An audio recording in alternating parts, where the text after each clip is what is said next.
நேர்களே, ஸ்வீபா நிலையம் தயாரித்து வழங்கும் தென்றல் நிகழ்ச்சிக்கு உங்களை வரவேற்கிறோம். இன்றைய நிகழ்ச்சியில் கிறிஸ்தவ நெறிமுறைகள் என்ற தலைப்பில் வருகின்ற வாரங்களுக்கு தொடர் நிகழ்ச்சியை தயாரித்து வழங்குகிறோம். நிகழ்ச்சியில் சிறப்புரையாற்ற அருள் திரு முனைவர் இம்மானுவேல் சுந்தர்ராஜன் அவர்கள் வருகை தந்துள்ளார். வேலூர் பகுதியில் வசித்து வரும் இவர் இறையியல் கல்வியில் முனைவர் பட்டம் பெற்றவர். பல கல்வித்துறையில் பட்டம் பெற்ற நிபுணர், சிறந்த ஆலோசகர், சிறப்புமிக்க பல புத்தகங்களை எழுதிய ஆசிரியர். இன்றைய நிகழ்ச்சியில் கிறிஸ்தவ நெறிமுறைகள் என்ற தலைப்பில் சில கருத்துக்களை உங்களோடு பகிர்ந்து கொள்ள உள்ளார். தொடர்ந்து நிகழ்ச்சியை கேளுங்கள். உடல் மீது அக்கறை, உடல் நலம், பாடி கேர். ஆண்டவர் பலவற்றை சிருஷ்டித்தார். மனிதன் பல பொருட்களை கண்டுபிடித்தான். ஆனால் எல்லாவற்றிலும் மேன்மையானது ஆண்டவர் மனிதனுக்கு உடலை வடிவமைத்தது தான் அற்புதம். சங்கீதக்காரன் கூறுகிறான், ஆண்டவரே, நான் உம்முடைய புகழ் பாடுவேன், ஏனெனில் நான் பயத்துடனும் ஆச்சரியத்துடனும் உண்டாக்கப்பட்டேன். உம்முடைய காரியங்கள் அதிசயமானவைகள், அவற்றை நான் முழுமையாக அறிந்திருக்கிறேன். சங்கீதம் 139:14. மிக சிறந்த கவரக்கூடிய எந்திரம். அது தன்னைத்தான் பாதுகாத்து கொள்ளக்கூடியது, நன்கு கனப்படுத்தக்கூடியது, தன்னைத்தானே உருவாக்கக்கூடியது. ஆனால் தற்காலத்தில் முன்னேறிய கலாச்சாரத்தில் உடல் ஒன்றுமே இல்லை என்ற போக்கு நிலவுகிறது. உன் உடலை உன் சௌகரியப்படி பயன்படுத்தலாம், சாப்பிட்டு சந்தோஷத்துடன் இருக்கலாம், ஏனெனில் நாளை நாம் இறப்போம்.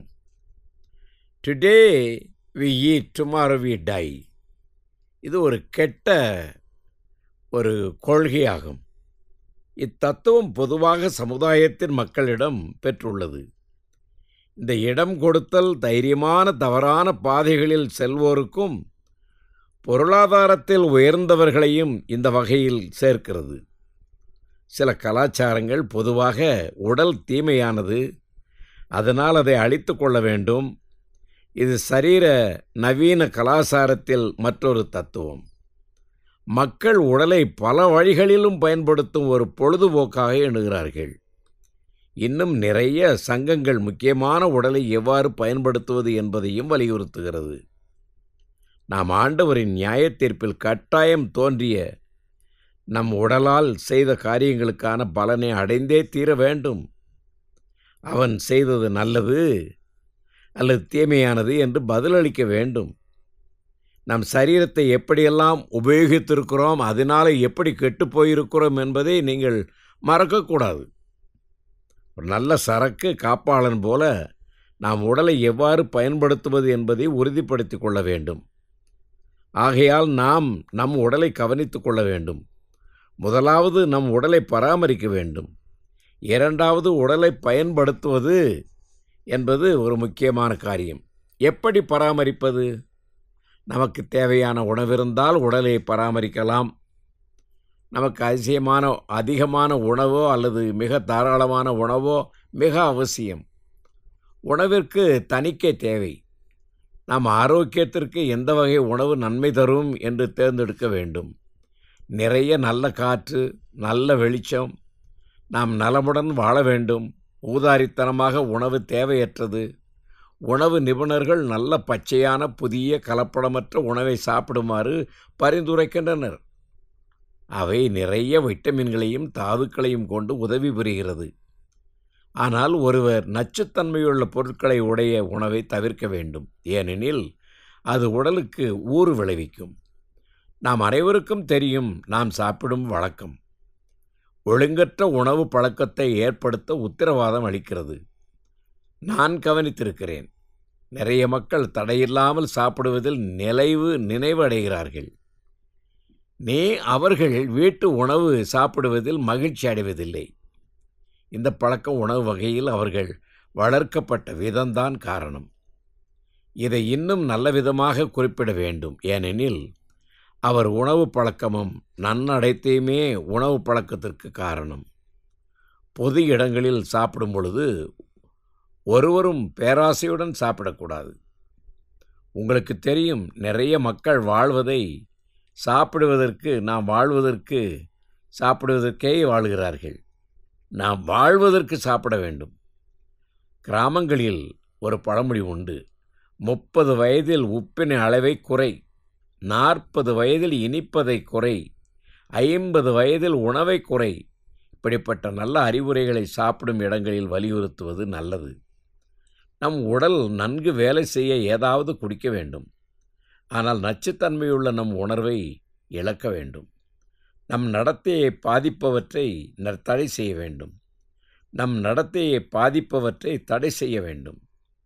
நாம் எடுத்துக்கொள்ளும் எந்த பானமோ உணவோ நம்மை ஒழுங்கான இனமாக வைக்க உதவ வேண்டும்.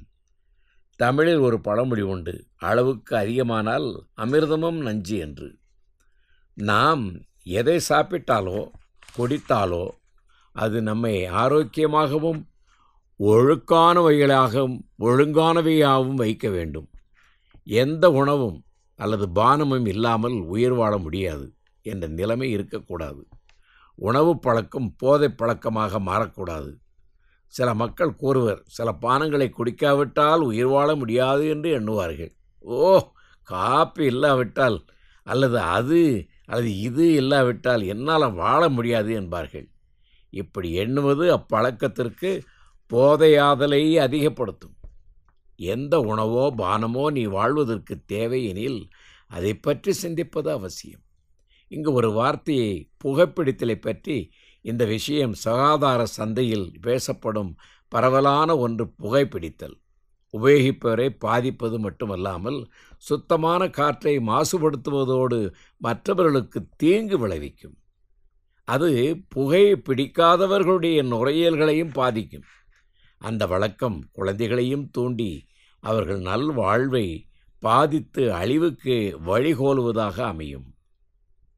உங்களுக்கு தெரியும், நிக்கோட்டின் இதய துடிப்பை அதிகரிக்கும், இரத்த அழுத்தத்தை அதிகரிக்கும், தமனிகளின் மையப்பகுதியில் உள்ள செல்களை பாதிக்கும்.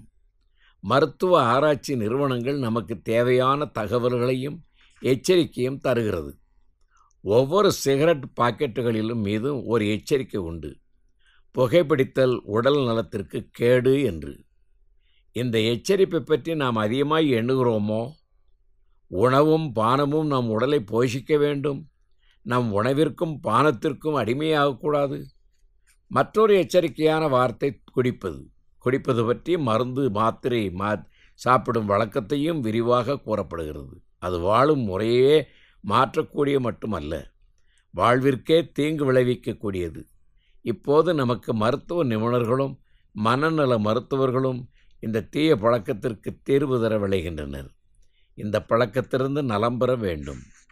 ஏனெனில் இந்த புத்தகத்தின் ஆசிரியரை தொடர்பு கொள்ளுங்கள். நான் வாசிக்கிறேனே, இந்த புஸ்தகம் நான் எழுதின புஸ்தகம், அதனாலே என்னை தொடர்பு கொள்ளுங்கள். இந்த மருந்து சாப்பிடும் வழக்கம் உள்ளவர்கள் வாழ்வில் அடைய வேண்டிய சாதனைகளையும் தன்னம்பிக்கையையும் இழக்கின்றனர்.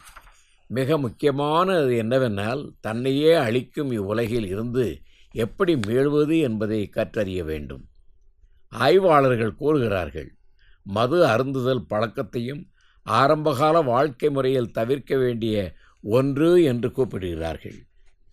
நாகரிக வாழ்வில் மனிதன் எதை சிக்கிக்கொள்ளும் ஒவ்வொரு பிரச்சனைகளையும் குணப்படுத்த முடியும். உன் உடல் ஆரோக்கியத்தை பாதுகாத்துக் கொள்ளுங்கள். சந்தோஷமாகவும் அமைதியாகவும் வாழ். உன் உடலை ஆரோக்கியமாக பார்த்து கொண்டால் உன் உடல் ஆண்டவர் வாழிடமாக மாறும்.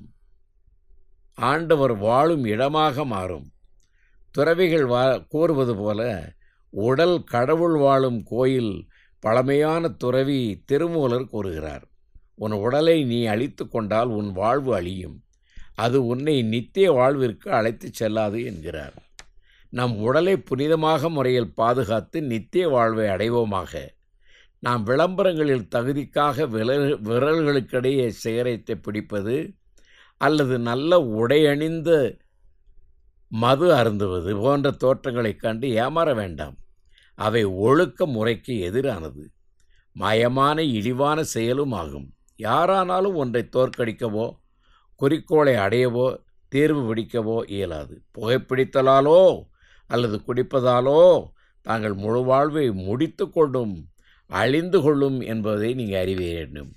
ஆடை என்பது தன் நாணத்தை மறைக்கக்கூடியதும் நம் உடம்பின் பெருமதிப்பை பாதுகாக்கிறதும் நம்மை அழகுபடுத்துவதாகவும் இருக்க வேண்டும். நம் ஆடை நம் தத்துவத்தை வெளிப்படுத்துவதற்காக இருக்க வேண்டும். நாம் உயர்ந்த கருத்துக்களை திட்டமிட நம் ஆடை வழி கோலுகிறது. நம் ஆடையின் மூலம் ஆண்டவரை மகிமைப்படுத்தலாம். நம் ஆடைகள் மரியாதையற்ற முறையிலோ மற்றவர்களை குற்றப்படுத்தும் விதத்திலோ இருக்கக்கூடாது. நம் ஆடைகள் தனித்தன்மை வாய்ந்தது அல்லது அரைகுறையாகவோ இருந்த மற்றவர்களை இடறல் அடைய செய்வதாக இருக்கக்கூடாது. நீங்கள் அப்படிப்பட்ட துணிகளை தங்களிடத்தில் அணிந்து கொள்வது மகா தவறாகும். ஏனென்றால் உங்களுடைய உடையினாலே அநேக சிந்தனை சிதறப்படும், அவருடைய எண்ணங்களும் மாற்றப்படும். கடவுளின் பிள்ளைகள் என்பவர்களுக்கு அதிகப்படியான உடலில் தோற்றத்தை எடுத்து காட்டும் ஆடைகள் பொருத்தமானது அல்ல. மற்றொரு விதத்தில் மத ரீதியாக சிறப்பு விளைவுகளை அடைய ஆடைகளின் வகைகள் எப்படியெல்லாம் இருக்க வேண்டும் என்று சட்டம் இயற்றுதல் கூடாது. நம் உடலுக்கு சில பயிற்சிகள் தேவை. நம் உடல் பராமரிப்பில் அது மிக முக்கியமான கவனம் செலுத்தப்பட வேண்டியது ஒன்று. எல்லா பயிற்சிகளிலும் சுறுசுறுப்பாக நடை மிக சிறந்த பயிற்சி. சுறுசுறுப்பாக நடக்கும்போது இதய துடிப்பு அதிகமாகும். சுவாசிக்கும் விதம் ஒரு மட்டத்தில் இருக்கும்.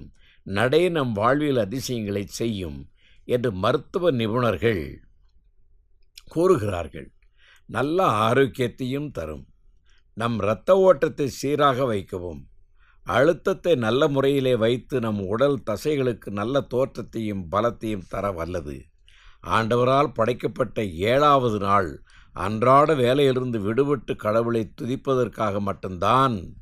அது வீட்டில் உட்கார்ந்து ஓய்வு எடுப்பது என்று அர்த்தம் அல்ல.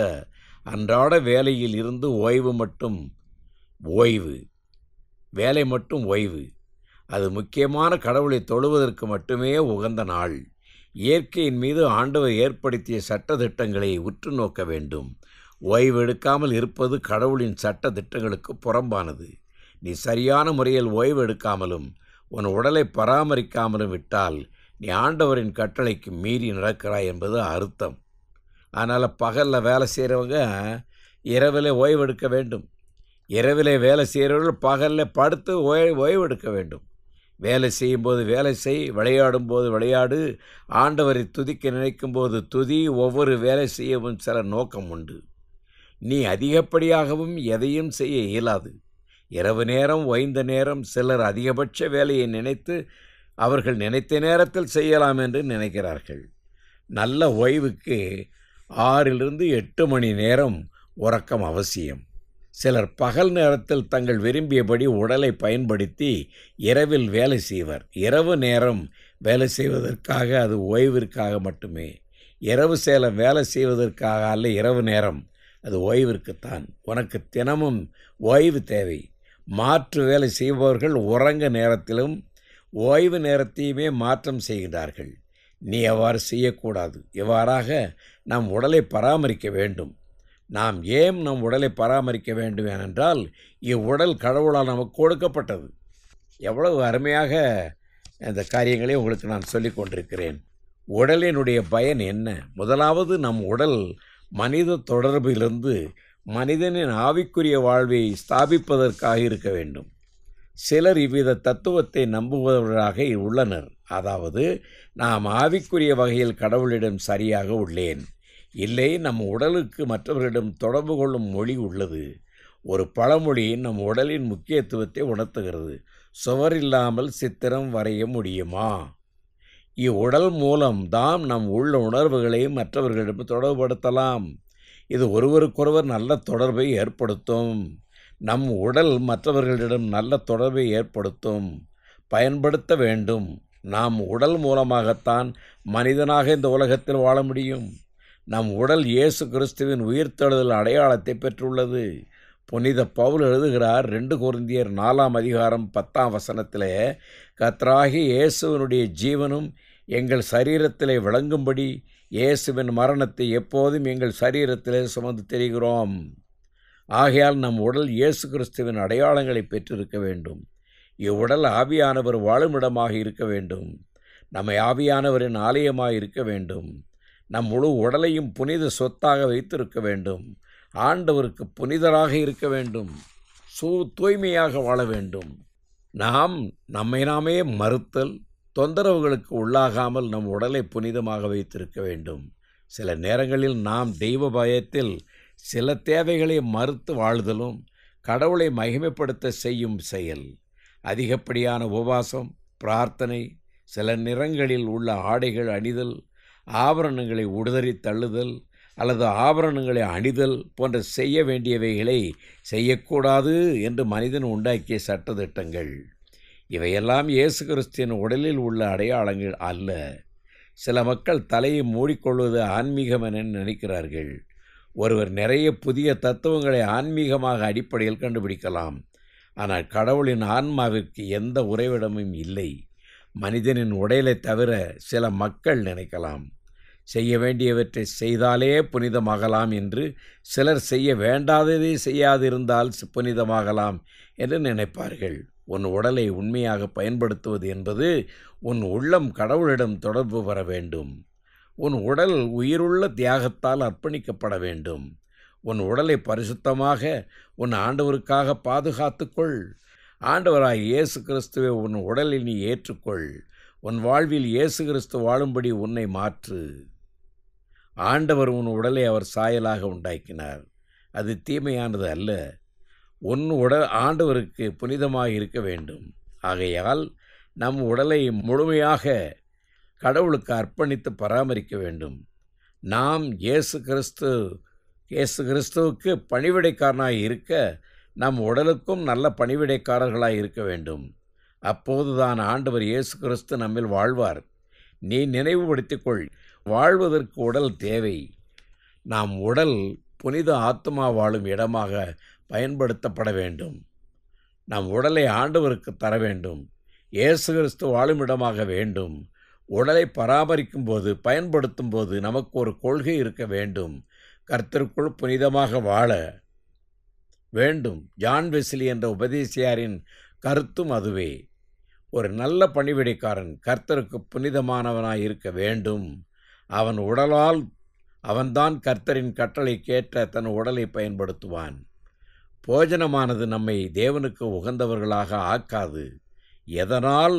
ஏனின் புசிப்பதினால் நமக்கு ஒரு மேன்மையும் இல்லை, புசியாது இருப்பதினாலும் நமக்கு குறைவும் இல்லை. ஆகையால் நீங்கள் புசித்தாலும் குடித்தாலும் எதை செய்தாலும் எல்லாவற்றையும் தேவனுடைய மகிமைக்கென்று செய்யுங்கள். வயிற்று போஜனமும் போஜனத்துக்கு வயிறும் ஏற்கும். ஆனால் தேவன் இதையும் அதையும் அழிய பண்ணுவார். சரீரமோ வேசித்தனத்திற்கு அல்ல, கர்த்தருக்கே உரியது. கர்த்தரும் சரீரத்துக்கு உரியவர்.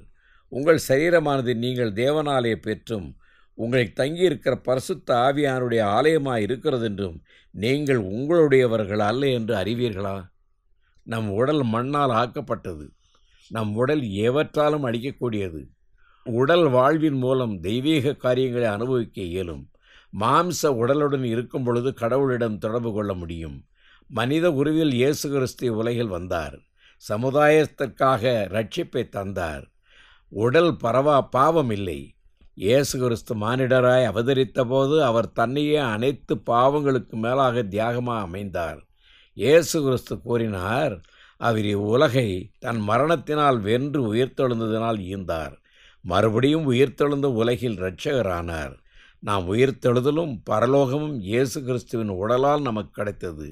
நாம் உடலால் செய்யும் காரியங்கள் ஆண்டவரின் நியாயத்தீர்ப்புக்கு கொண்டு செல்லப்படும் என்பதை மறந்து விடாதீர்கள். பிரியமானவர்களே, உங்கள் உடல் கடவுளுக்கு சொந்தமான தேவாலயமாக இருக்கும்படி பாதுகாத்து கொள்ளுங்கள். கர்த்தர் உங்களை ஆசீர்வதிப்பாராக. ஆமென். நேயர்களே, இந்த நிகழ்ச்சியை பற்றிய உங்கள் கருத்துக்களை கமெண்ட் பாக்ஸில் பதிவு செய்யுமாறு கேட்டுக்கொள்கிறோம். மேலும் டிஸ்கிரிப்ஷனில் உள்ள இமெயில் மற்றும் தொலைபேசி எண்ணிற்கு தொடர்பு கொள்ளவும். மீண்டும் மற்றும் ஒரு நிகழ்ச்சியில் உங்களை சந்திக்கும் வரை வாழ்த்தி உங்களிடமிருந்து விடை பெற்றுக் கொள்கிறோம். வணக்கம் நேயர்களே.